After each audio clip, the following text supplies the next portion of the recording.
اللہ تعالیٰ نے مخلوق کی ہدایت اور رہنمائی کے لیے جن پاک بندوں کو اپنے احکام پہنچانے کے لیے بھیجا انہیں نبی کہتے ہیں۔ انبیاء علیہم السلام وہ انسان ہیں جن کے پاس اللہ تعالیٰ کی طرف سے وحی آتی ہے۔ یہ وحی کبھی فرشتہ کے ذریعے آتی ہے اور کبھی ڈائریکٹ۔ انبیاء علیہم السلام گناہوں سے پاک ہوتے ہیں، ان کے اخلاق و کردار، عادات و اطوار نہایت پاکیزہ ہوتے ہیں۔ ان کا نام، نسب، جسم، قول و فعل، حرکات و سکنات اعلیٰ ترین درجے کے ہوتے ہیں اور نفرت انگیز باتوں سے پاک ہوتے ہیں۔ انہیں اللہ تعالیٰ عقل کامل عطا فرماتا ہے۔ دنیا کا بڑے سے بڑا عقل مند ان کی عقل کے کروڑویں حصے تک بھی نہیں پہنچ سکتا۔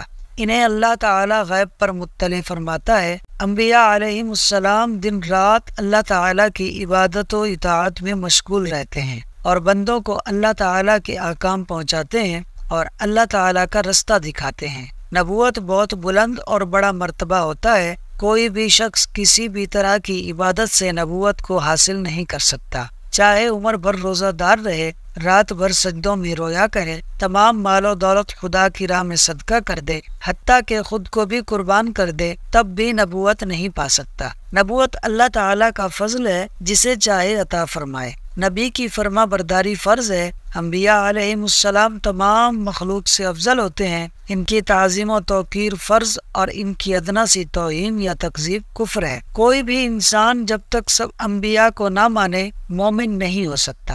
اللہ تعالیٰ کے دربار میں انبیاء علیہم السلام کی بہت عزت اور مرتبت ہے، کیونکہ انبیاء اللہ تعالیٰ کے پیارے ہوتے ہیں۔ ان انبیاء علیہم السلام میں سے جو نئی شریعت لائے انہیں رسول کہتے ہیں۔ تمام انبیاء علیہم السلام اپنی قبروں میں زندہ ہوتے ہیں، جیسے دنیا میں زندہ تھے، ایک آن کے لیے ان پر موت آئی پھر زندہ ہو گئے۔ دنیا میں سب سے پہلے آنے والے نبی حضرت آدم علیہ السلام ہیں، جن سے پہلے آدمیوں کا سلسلہ نہیں تھا۔ سب سے پہلے اللہ تعالیٰ نے انہیں اپنی قدرت کاملہ سے بغیر ماں باپ کے پیدا کیا اور اپنا خلیفہ بنایا اور علم اسماء عنایت کیا۔ ملائکہ کو انہیں سجدہ کرنے کا حکم کیا۔ انہی سے انسانی نسل چلی۔ تمام آدمی انہی کی اولاد ہیں۔ حضرت آدم علیہ السلام سے ہمارے آقا حضور سید عالم صلی اللہ تعالی علیہ وآلہ وسلم تک اللہ تعالیٰ نے بہت نبی بھیجے۔ قرآن پاک میں جن انبیاء کا ذکر ہے ان کے اسماء مبارکہ یہ ہیں: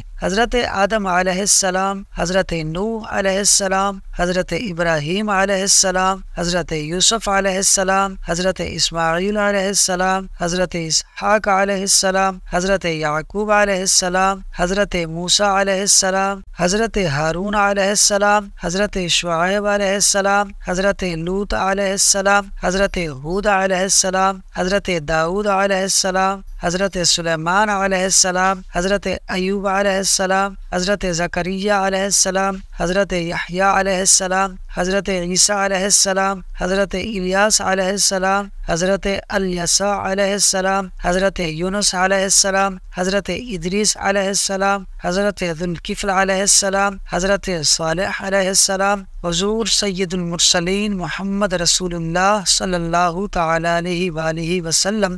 انبیاء علیہم السلام کے مراتب میں فرق ہے۔ بعضوں کے رتبے بعضوں سے اعلیٰ ہیں۔ سب سے بڑا رتبہ ہمارے آقا و مولا سید الانبیاء محمد مصطفیٰ صلی اللہ علیہ وآلہ وسلم کا ہے۔ حضور صلی اللہ علیہ وآلہ وسلم خاتم النبیین ہیں۔ اللہ تعالیٰ نے نبوت کا سلسلہ حضور صلی اللہ علیہ وآلہ وسلم پر ختم فرما دیا۔ حضور صلی اللہ علیہ وسلم کے بعد کسی کو نبوت نہیں مل سکتی۔ جو شخص حضور صلی اللہ علیہ وآلہ وسلم کے بعد کسی کو نبوت ملنا جائز سمجھے وہ کافر ہو جاتا ہے۔ تمام انبیاء علیہم السلام کو جو کمالات جدا جدا عنایت ہوئے ہیں وہ سب اللہ تعالیٰ نے حضور صلی اللہ علیہ وسلم کی ذات عالی میں جمع فرما دیے، اور حضور صلی اللہ علیہ وآلہ وسلم کے خاص کمالات بہت زائد ہیں۔ حضور صلی اللہ علیہ وسلم اللہ تعالیٰ کے محبوب ہیں۔ خدا کی راہ انبیاء علیہم السلام ہی کے ذریعے ملتی ہے اور انسان کی نجات کا دار و مدار انہی کی فرما برداری پر ہے۔